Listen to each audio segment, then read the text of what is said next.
Now it's time for I Challenge You 5Ds, the show that goes to show the power of having the right tool for the job. Boomboxing is going to attack multiple times because it's got 2,700 attack. Let's go! And we win with the power tool into Diamond Craft Key. This match rocked so hard. Grab a synchro and jump on your duel runner because it's time to open packs, build decks with our pulls, and send our bots into all new forms of mechanized melee. We're hitting the road running this season with wild new blessings, even tougher challenges, and a ban list made to hit the gas on this format. So without further ado, let's rev it up.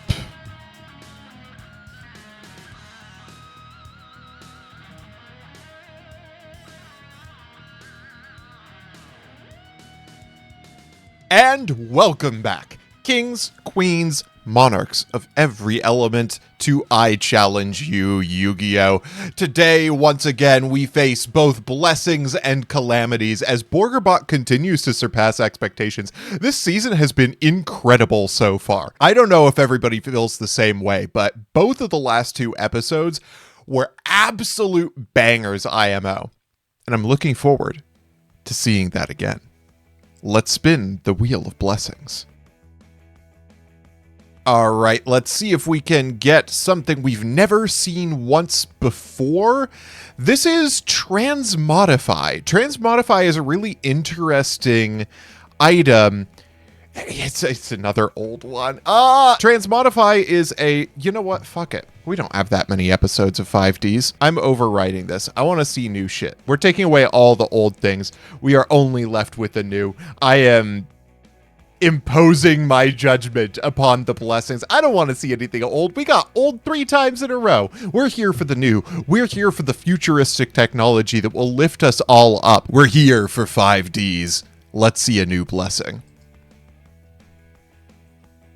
All right, we're going to get something new. I don't even have to ask for it. Ooh, okay. This is a fun one. Widespread Dud is a blessing wherein we get 3 chances at each deck. That means that if I am fairly confident about our chances, I can play something a little bit more janky and experimental today. And if I'm feeling a little less confident, we have some opportunities for experimentation. So against each deck, Borgerbot is going to get 3 chances to beat it today. I can't wait to see what we can do with this one. And we may need it today, too, as we face calamities as well. Let's see what we get.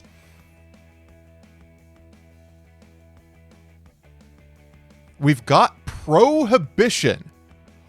Oh, no. This is quite possibly the most difficult challenge we have left on the wheel. If you don't remember from previous seasons, Prohibition is a calamity in which I am not allowed to play a single card that I played last week. I might be in trouble here.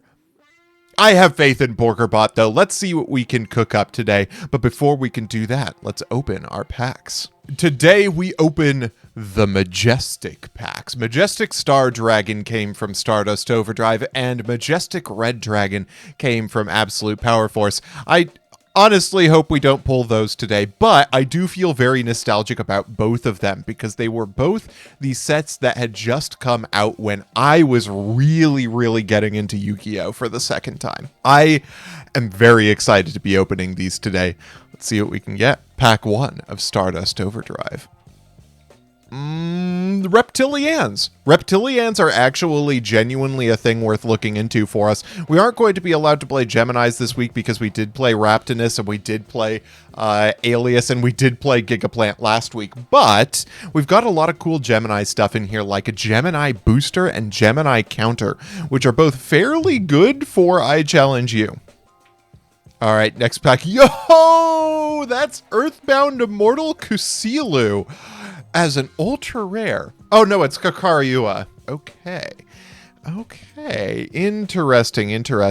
It is also a reptile. We're getting a very reptile pack. The spiders are kind of okay, but I'm not inspired by them. Speaking of spiders, though, Spiritual Forest is a great card for. It's the other one I'm thinking of. I'm thinking of Verdant Sanctuary. Okay, well, I've been thoroughly debunked on everything I thought I was doing in this pack. Next pack, yo. Another secret rare, Ice Queen.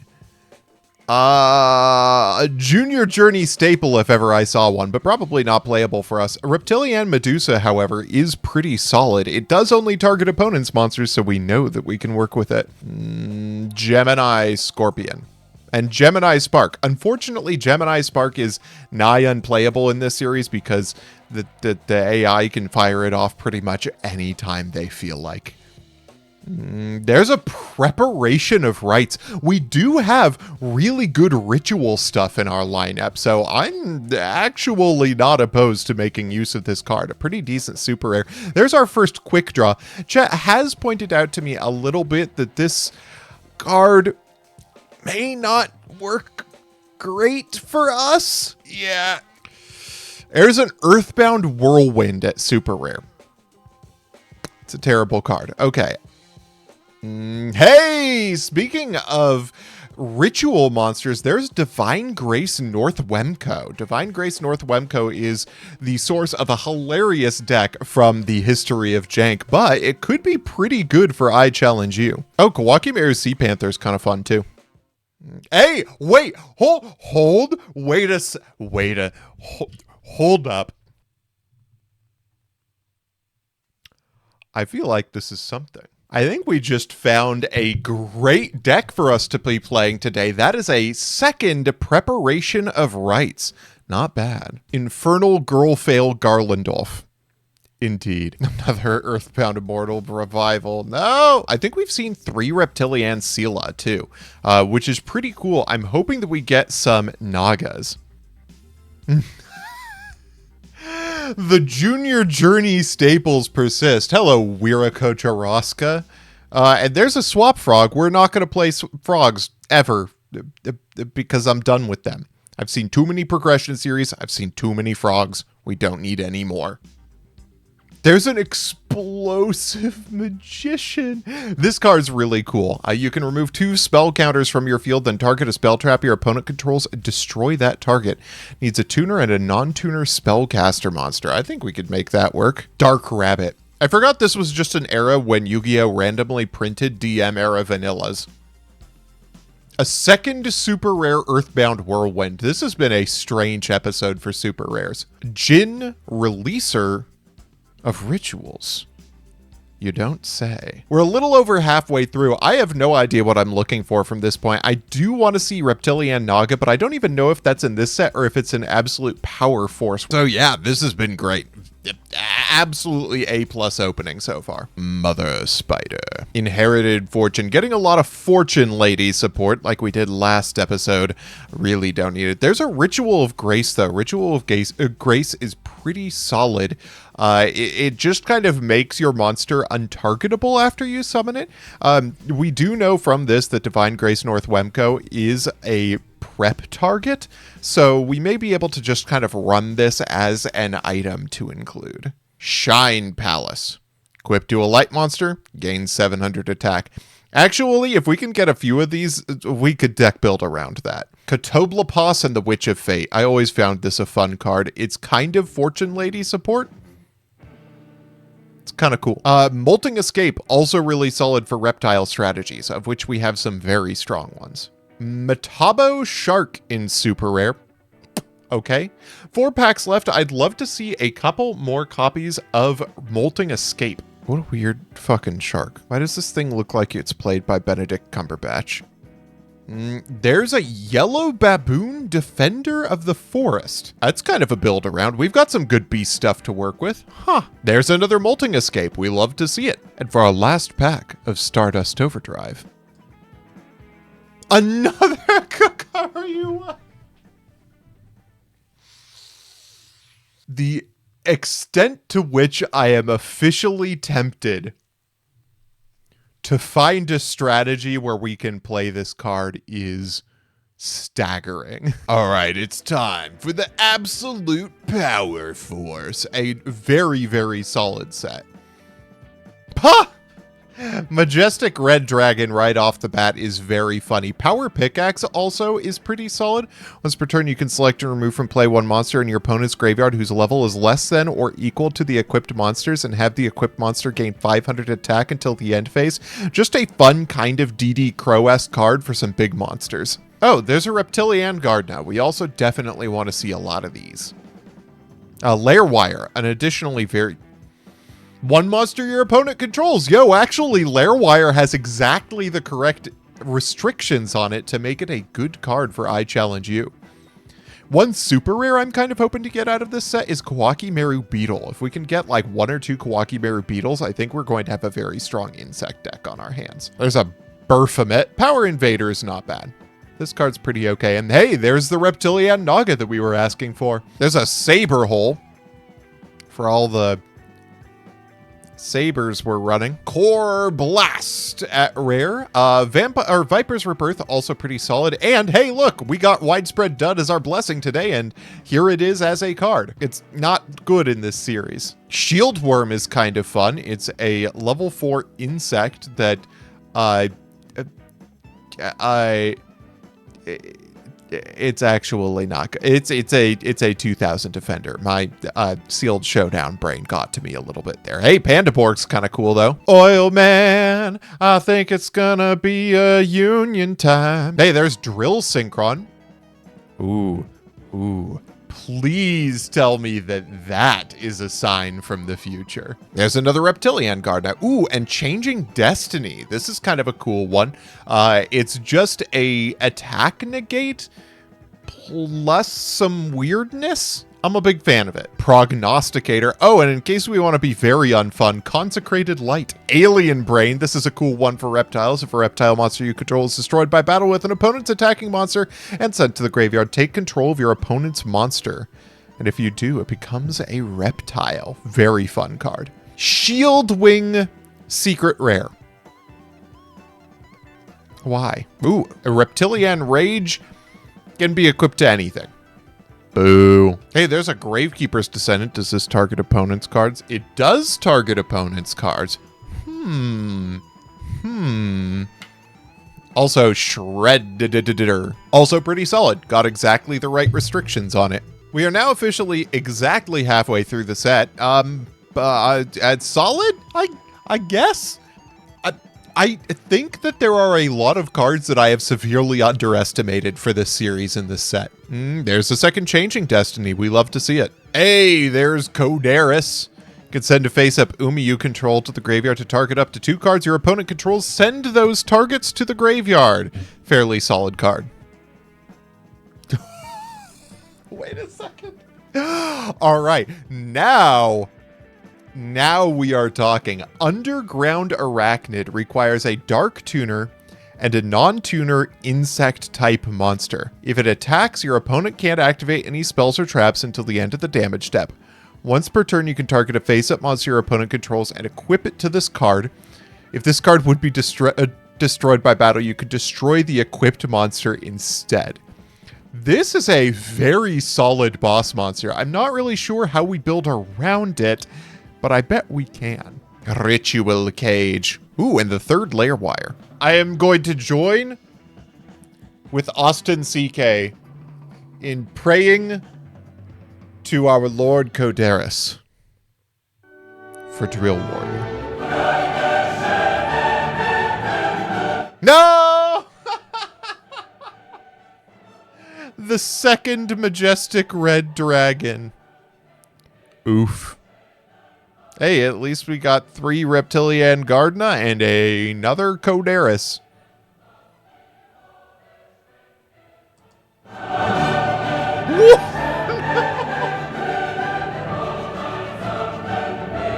Why?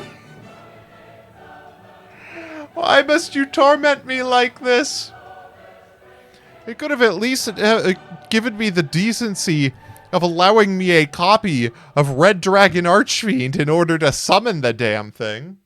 4 packs left. Maybe this is the set telling me not to be greedy, that I should be happy with the rares and commons that I've gotten. Oh, hey, this is a very cool card for Crystal Beasts. It was never played in Crystal Beasts, but Crystal Beasts were never played. Can't be normal summoned or set. Must first be special summoned from your hand while you control 3 or more face-up continuous spell cards. When this attacking card inflicts battle damage to your opponent sends a card from the hand to the graveyard, then you draw a card. Very, very strong effect. During your standby phase, if this card is in the graveyard and was sent there from the field, you can send 1 face-up continuous spell you control to the graveyard. Special summon this card from the graveyard. Very cool. Things not looking great for our heroes. No! In our last pack, no Drill Warrior, but I think it's time for us to do some deck building. I think we have some cool things that we could be cooking up tonight. Let's see what I can do with an extra chance to win with some jank. And to start with, we have a creation by... Oh, fuck, I forgot who built this deck. We have a Blehdebleh creation, Armed AI's Dark Dragoon. This is a weird deck. It's like it skipped 5Ds. It went straight from GX to Zexal by way of Rescue Rabbit going into Queen Dragon Jin, allowing the tutoring of the armed dragon monsters. It's also got a very modern card you'll recognize, Time Rending Morganite, because they're choosing to torture me in particular. And since we're up against a very GX deck, we're going to be bringing a GX deck of our own. That's right, we're bringing back the terrible vanilla ritual deck. I got 2 copies of pre-preparation of rights, or regular preparation of rights, and a Divine Grace North Wemco, which means we are going to be running some truly heinous garbage today. We are running Advanced Ritual Art Neos. The basis of this deck is we get North Wemco into our hand, we get Advanced Ritual Art, and then we use Advanced Ritual Art to send away an elemental hero Neos, which we can then Oversoul back from the graveyard, and the entire rest of this deck is nonsense. We started with what felt like a very strong concept. You know, Preparation of Rights is a good card, Advanced Ritual Art is a good card. If we can summon guys from the graveyard, that's great. And as we slowly discovered that I had either banned or used last week, or just straight up didn't have the things that we needed in order to make it work, we ended up on this absolute abomination of a list. We also are on Ryza because I have no sense of self-preservation, and I don't believe that the bot would betray me by targeting one of our own cards. Only one way to find out, I suppose. So I asked chat to assess the level of badness of this idea. Level 3 bad, meaning it was enough of an idea to get us the dub, and level 7 being it's such a bad idea that, as Doubl so cleverly put it, this is gonna go south Wemco real fast. Only one way to find out. Let the games begin. Folks, this is why widespread dud is helpful. It lets me just make deeply suspect decisions with my time. Starting off with the, there's the Rising Air Currents and the Time Rending Morganite, both cards that are really, really obnoxious for our deck to deal with. They're going to end on normal summon SOVR, which is not bad. They're not actually taking advantage of their Rising Air Currents. There's the Preparation of Rights. We got the North Wemco. There is the Tomato. Tomato's going to get over the SOVR, and crucially, Queen Dragon Jin does not have a monster to go into. We can damage no, don't do that. Don't do that. Oh no, wait. No, that's really, really bad. Oh no. I did not consider the fact that Damage Condenser might discard North Wemco to summon Flamvelguard. I never considered that a possibility. We're going to Shine Palace up. We're going to go for the Aura, though, and we now have Shinato in play. There's the Oversoul to bring back Sparkman. This is not how I saw this turning around, but it seems to have done so quite cleanly. What a turnaround. We now own the board. There's the Armed Dragon card. We're going to get the Armed Dragon level 3. Armed Dragon level 3 going to go into the Armed Dragon level 5. Armed Dragon level 5 has a fuck ton of attack points. It's going to use those attack points to get over the Manju of the 1,000 hand, but our Shinado is exactly as big as that level 7. Fortunately, we do have a second monster on the board. The level 7 is going to live for the turn because we're going to leave Shinado. Instead of attacking into it, they're going to discard for level 7, and they're not going to attack into Shinado. This is a strange stalemate. Typically, the AI is willing to crash. We're going to crash this time, and then we're going to fulfillment of the contract back the Shinado. Let's go. Beat that, asshole. They're going to summon the level 5 from hand. It's 2,900 attack, which is not big enough to deal with Shinado. Shinado might be about to walk with this. We're going to attack over the armed dragon, and we are not going to activate Shinado's effect. Fascinating that the AI just chooses not to do that. Let's draw. Let's see if we can get a monster. We did not get a monster, but we have cleared the board. There goes the Shinado. This time, okay, they're going to draw 2. They're going to go Time-Rending Morganite. They're going to go Unexpected Die. They're going to summon out a Bear. We're going to Mirror of Oaths the Bear. They're going to go Unexpected Die. We are going to have a Soul Tiger on the board. All right, draw for turn. There's the Sonic Bird. This will do it. Sonic Bird with 1,900 attack on board. We'll take them out. How did that happen that way? How did that happen like that? I don't understand. Maybe game 2 will make some sense of it. All right, opening up with the Senju of the 1,000 Hands. We're going to add Shinado from deck to hand. We're going to set a back row and pass the turn. If that is... Oh, Blast with Chain is going to go onto our Manju. Unfortunately, that's not going to make Manju big enough to be able to deal with the Armed Dragon level 5. Which is not ideal. There's the Time-Rending Morganite. Time-Rending Morganite is really, really good against our deck in this situation. We have lost out on 2 cards. They have a Queen Dragon Djinn and the Armed Dragon level 5, which can be summoned off the Queen Dragon Djinn. They now have the level 7. The Armed Dragon Thunder card is going to summon out the level 3. What can we do with this turn? We're going to summon Luster Dragon. They're going to Queen Dragon Djinn. We're going to pass. So,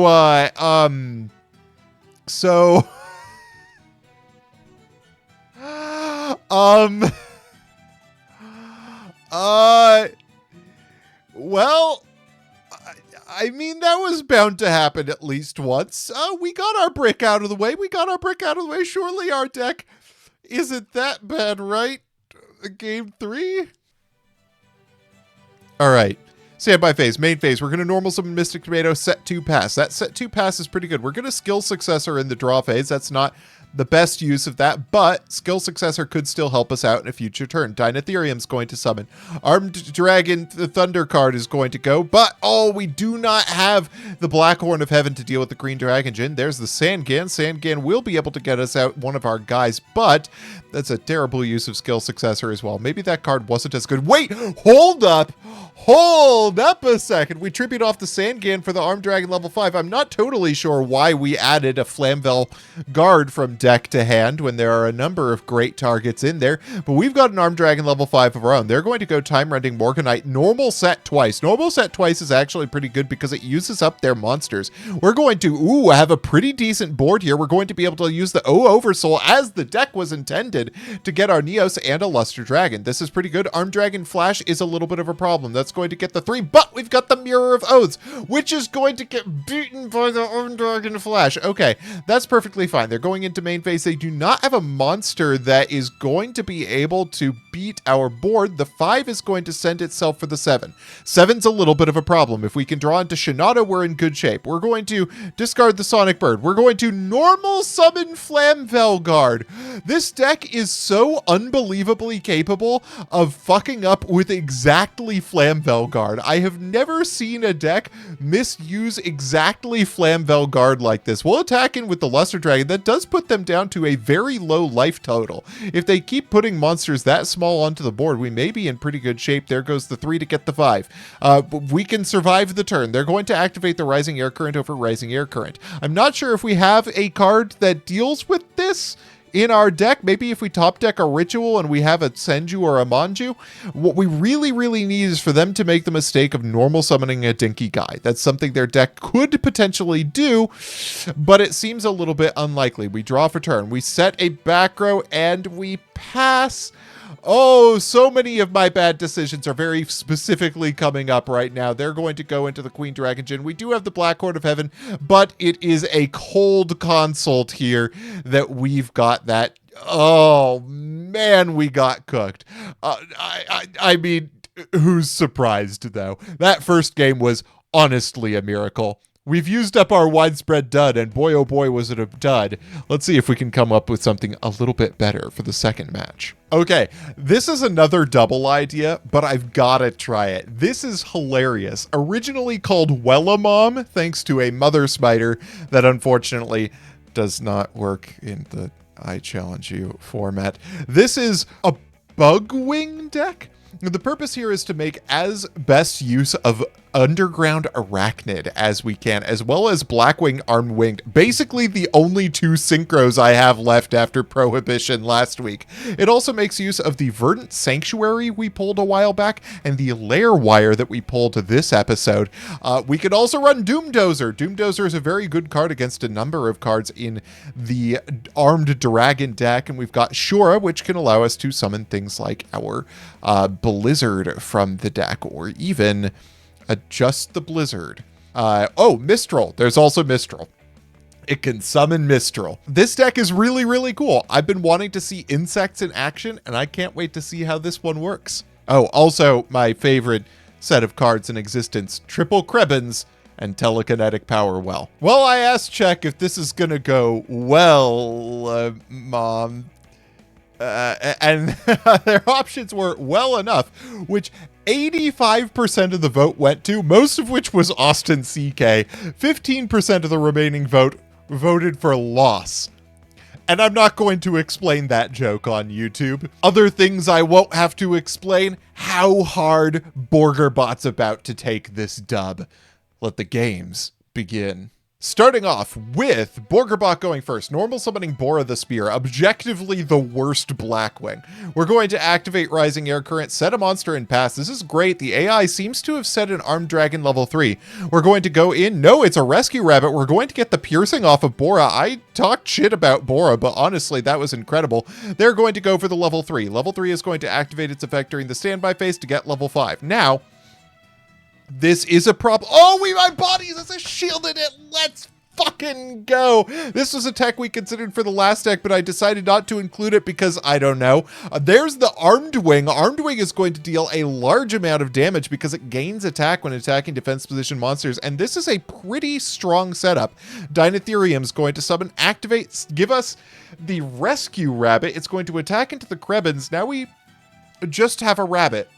It's just a rabbit. There's Shura. Armed Wing is going to get in over the Dinotherium. Rescue Rabbit is going to get in for 300. Krebens for 1,200. And Shura for game. Get dumpstered. Game 2. All right, starting off hot with the Spider's Lair. This is a very cool card for making it so that insect monsters have a little bit of additional defense. If they destroy this here Insect Knight, if they somehow beat the unmatched battle prowess, their monster is going to get switched to defense position and is going to get stuck there. And you'll notice that monster has 1,200 defense. Well, normal summon the Shield Worm, not the ideal target, but that does mean that if they summon another monster and do not use the Armed Dragon level 5's effect, then we can switch that Armed Dragon level 5 to defense position and get it stuck where it's at. Unfortunately, that does not apply to the level 7, but it's not going to matter anyway because they're going to discard. We love the attack in off of Soul Tiger for 0. Let's hope that doesn't bite us in the butt. We're going to banish 2 for Doomdozer. We're going to Spider's Lair as well. Going to normal summon Blizzard. We're going to special Bora, and we're going to synchro into Armed Wing. Doomdozer is going to make the mill, and Armed Wing is going to deal a fuck ton of damage by way of its effect. There's the Armed Dragon level 5 getting switched to defense position, but honestly, it couldn't matter less because their monster is in defense position and dinky under those circumstances. They're going to summon back the level 5, but they can't go into battle phase. I'm not sure what's going on there, but that's an interesting interaction. We're going to summon back the Bora. We're going to go into battle phase. There goes the Doomdozer. Doomdozer activates, takes out the Queen Dragon Djinn. We are going to not attack in with the Blizzard because it's only got 1,300.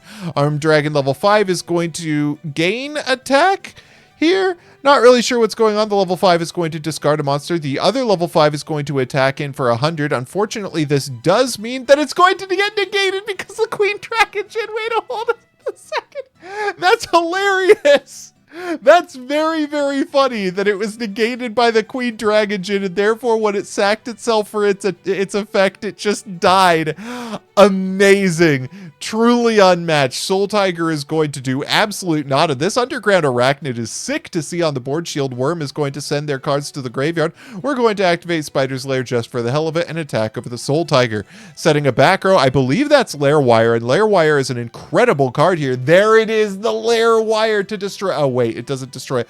But we now have the Underground Arachnid's effect back online, so if they set another monster, we're in good shape. But we don't even need to worry about that. We're sacking for prime material, Dragon, and attacking for game. What a creation out of Doubl. This deck was a joy to watch. All right, let's see what's next up on the ladder. For our second list of the day, for our second challenger, we have a deck by Doubl. This is Ascending HAIgher, a deck whose purpose is to use Dracoscension to make dragon monsters into worm monsters, and then protect those monsters by way of itself and Supernatural Danger Zone, which is a nonsense card because most of my cards that I can use to out things that focus on continuous spell cards on the board trigger this card, which is real obnoxious. It basically destroys our stuff every time a non-effect monster goes to the damage step, which is going to be frequently in a deck like this. I won't lie to you, I haven't tried reading and comprehending the remainder of this deck, so I'm excited to see what happens when it actually gets into play and I see what the hell it does. But for now, I really can't wait to show you what we're on. We're on Reptiles, folks! We are on Reptiles! This is a really suspect deck, but I had to try it. In keeping with my theme of trying to use really nonsense stuff that I picked up this week, I am playing a Reptile deck to run Earthbound Immortal Kakariua, which is kind of a win con versus any AI that can't destroy a field spell, which is pretty much exactly the AI we're going to be up against. This is, yes, it is a Misty character deck. That is true, Lance. This is Reptilliannes.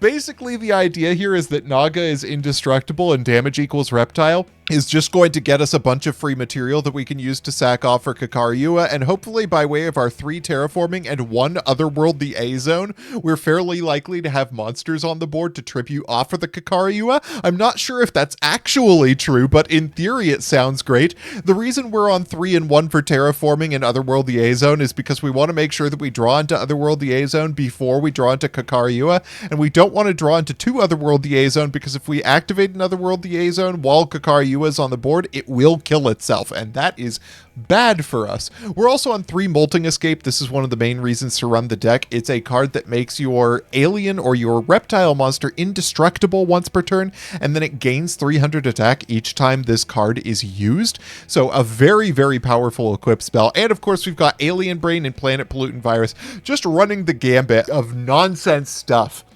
that we can run in this deck that we have pulled recently in 5Ds. Can't wait to see this one. Okay, so I asked chat who runs the battlefield. Their options were worms or worms, and 81% of the vote went to worms. I suspect because Doubl has a large number of channel points. Oh, it was Leo Power Tool voting against Borgerbot today. Leo Power Tool, a powerful deck builder for the ladder, has assessed the situation and judged that worms will beat worms. But there aren't any worms of that archetype here today, so we'll just have to see if Misty the Dark Signer can carry us through. Let the games begin. Doubl forgot to vote. Excellent.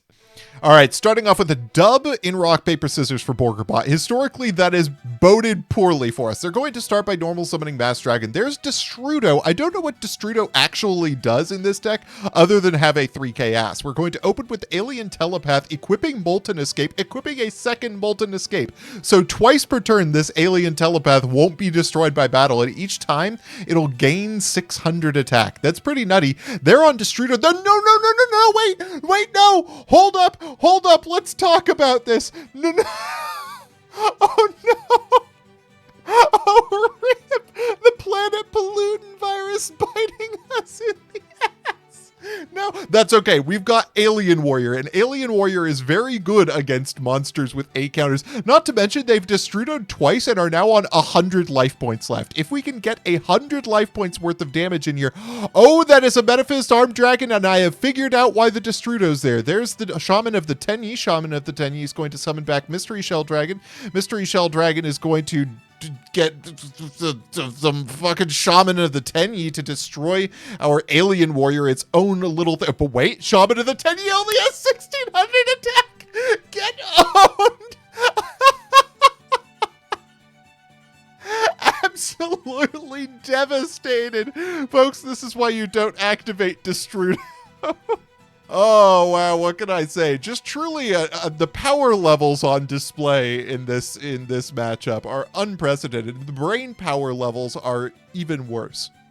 Better. I meant better, right? All right, game 2. What are we going to start with? We're going to set 3 back row. That cannot be good. Ooh, damage equals reptile. Going to be real good against the Dragon Worm deck. There goes the blue Tenyi. There goes the Destrudo. They're going to overlay into Leviathan Dragon. I did not expect this card to come up. There's the Changing Destiny. They're going to switch it to defense. They're going to gain the 1200, but that is a Leviathan Dragon that is easy to run over with the Alien Shock Trooper we're drawing for turn, attacking into the Leviathan Dragon, and we've got a guy that is indestructible by battle once per turn and is going to be gaining 300. Let's see how well that works out for us. There's the Destrudo. There's the Knight of the Paladin of Felgrand. Ooh, Heartland Draco is a powerhouse card here, going to attack directly for 2k. Does this count my face-up spell cards too? No, it's only theirs. There's the Naga. We're going to switch the Alien Shock Trooper to defense. There's the Guard Dragon. There's the Destrudo is going to get them down to 13 life points. Look at that. That is some elite speak life points going on there. Fortunately, we did not get absolutely devastated for damage that turn. I am concerned, I will not lie, but if they can attack into this Naga just once, I need them to attack the Naga. There we go. Okay, wait, hold up. That's not actually good because Heartland Draco. No, wait, Heartland Draco. No! We had 657 life points left. What was this match? Why was the Shock Trooper at 0 attack points? Where was it losing its attack points from? The level 9, the Guard Dragon? Oh, for each dragon monster, it's literally the first line of text. I'm doing great, folks. Game 3, let's go. Opening up with the Night Dragon Lich. Night Dragon Lich is a very strong card, but this deck does not special summon a bunch. So, you know, it does, however, have big beaters. Ooh, there's the Terraforming. Terraforming has come up, and we do have Otherworld, the A zone in rotation. Do we have an alien? We have Alien Warrior, possibly the best alien to open with. There's the Oasis of Dragon Souls is going to bring back the Night Dragon Lich. We've got Alien Warrior, Solidarity, Otherworld, the A zone. What can they do against that? There's a Destrudo. They're down to 1800 life points already. They're going to overlay it to Heartland Draco. Heartland Draco is very good against us here. There's the Leviathan Dragon as well. They're going to attack directly with Heartland Draco. They are not going to attack with the Leviathan Dragon. Is that just because that's how Heartland Draco works? Yeah, but other monsters cannot attack. Okay, we just need that Heartland Draco to keep doing what it's doing. Leviathan Dragon goes up to 3,000. There's the Destrudo. They're down to 900 life points left. One more Destrudo, and we've basically got the game in the bag. There's the Xyz Ray Pierce. They're going to go for Princess Cologne. Heartland Draco will attack directly for 2,000, but that means they can't attack otherwise this turn. We're going to tribute off Reptillianne Medusa. Let's go. Medusa is going to, I don't know what's going on here, but I don't really need to. What the fuck happened? Does Destrudo have some sort of taunt on it? What am I missing here? It's got to be a Princess Cologne thing. No? Uh-huh. Yeah, buddy, you wanna explain to us what's going on here? Gonna Draco Ascension. There is the Metaphysed Armed Dragon, but that's actually just a target for us to attack with. Princess Cologne is going to summon out the Mystery Shell Dragon. Thankfully, that's dealt with the Destruta. There's Shaman of the Tenyi, but Shaman of the Tenyi doesn't have... They basically just broken their own board for us. There goes the Medusa. Medusa's going to switch it to 0. Attack for 3,000! What the hell was that game?